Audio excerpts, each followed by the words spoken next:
Bonjour à toutes et à tous dans ce sixième point qui sera consacré en fait au suivi et fidélisation client.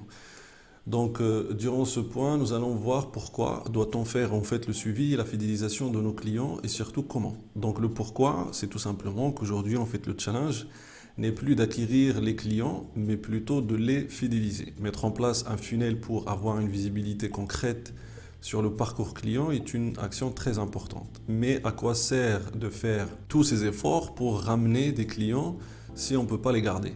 Gagner la confiance d'un client la première fois peut s'avérer compliqué, mais faisable.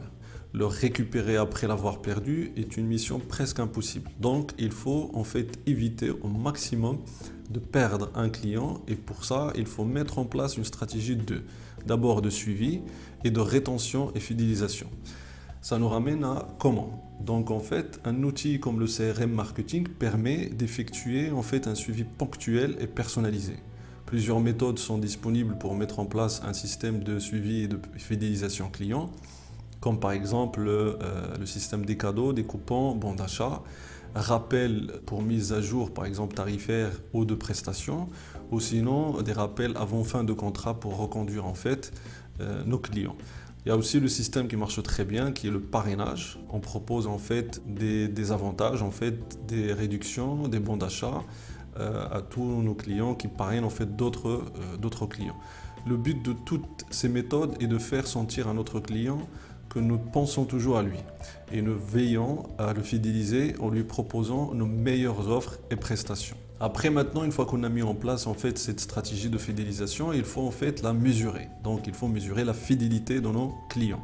Fidéliser c'est bien, mais savoir mesurer la performance de vos programmes de fidélisation client c'est mieux. Voici quelques méthodes de mesure. Par exemple, on peut effectuer des appels téléphoniques pour interroger le client directement.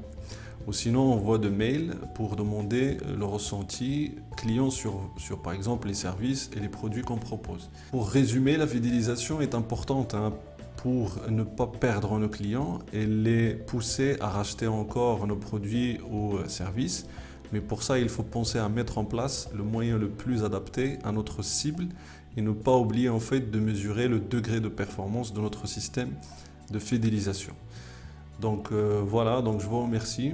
Ce sixième point a été le dernier point dans la section numéro 3. Donc vous allez avoir par la suite un quiz de validation des acquis. Donc moi je vous retrouve dans la conclusion de cette section numéro 3. Merci beaucoup.